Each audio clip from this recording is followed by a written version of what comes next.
let's talk about what happened in Venezuela, right? So, for those of us who follow what happens in the international community, those of us who are students of international relations or political science, we would find that recently the military of the US, or that is the United States of America, invaded, the territory of Venezuela and did not just um, do what is normal, what we've been seeing over time. This time around, they did something that is quite unusual, right? Something that has not happened in a long time. And what did they do? They took the president of Venezuela, not a common citizen, the president of Venezuela, I need to stress that, and they took him in a chopper away from his country to the United States of America to go and face, charges that were leveled against him. The charges of pushing drugs and illegitimacy, in getting into the office of the president. And it is important for us to note that before now, the Venezuelan president, you know, um, usually boasts in his covering. He had Russia by his side, his allies were Russia, his allies were China, you know, and he felt that it was impossible for what happened to him to happen to him. And while I do not want to talk about the rightness or wrongness of the action of the US, I feel that they have their own reasons for doing it.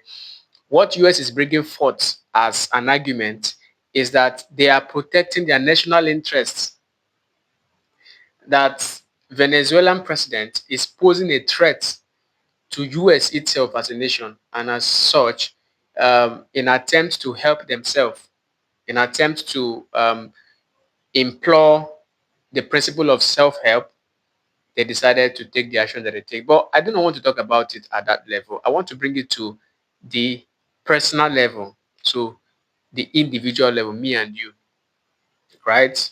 I'm using what happened at the state level to discuss, personal level or personal relations, right? Now, here's what I have to say. Please, in this life, listen to me, this is very important. In this life, whatever you are doing, whatever you are doing, please do not be at the bottom of life. Whatever you are doing, do not be small. Whatever you are doing, do not be part of those people that can be played on, that can be trampled upon because you lack power. What I'm trying to say is for you to accumulate as much power as you can. So for me, I think that power exists basically in four forms, right? And I'm going to talk about that now. The first power is spiritual power, right? Which is the power that is gotten from your closeness with a deity, right? We have different deities. So your closeness with a deity gives you some sort of spiritual covering or spiritual power. That's one power. The next power that I think exists is political power. Political power is that power that you have based on your closeness to governance, based on your closeness to leadership, right? That is another power that exists. And there's another power that I think is very important, which is the economic power. So if you have enough resources, you are termed to be to have power economically. And then the last power that exists is the military power for me, right? Military power is the power that is usually the last resort.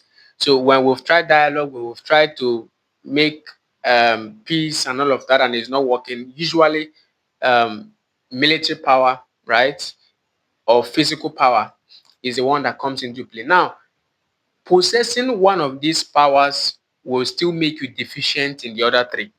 So my admonition to everyone I know and everyone I love is for them to get as much of this power as possible. Don't have economic power and think that economic power alone can save you, or don't have military power and think that military power alone can save you, right? Get to power as much as possible. Now, how does this concern the issue on ground, the issue of Venezuela and the issue, of the United States of America? You must understand that there are nations that America can never do this thing to, right? There are countries of the world that have illegitimate governments. There are countries of the world that have um, many of the problems that America invaded Venezuela for, and America could not and cannot invade them. The reason is because those countries have more power, that serve as deterrents to America. The more power you have, the more non-invadable you are. The more power you have, the more non-invadable you are. The more you become a threat, right, to anybody who wants to invade you. So here's the thing.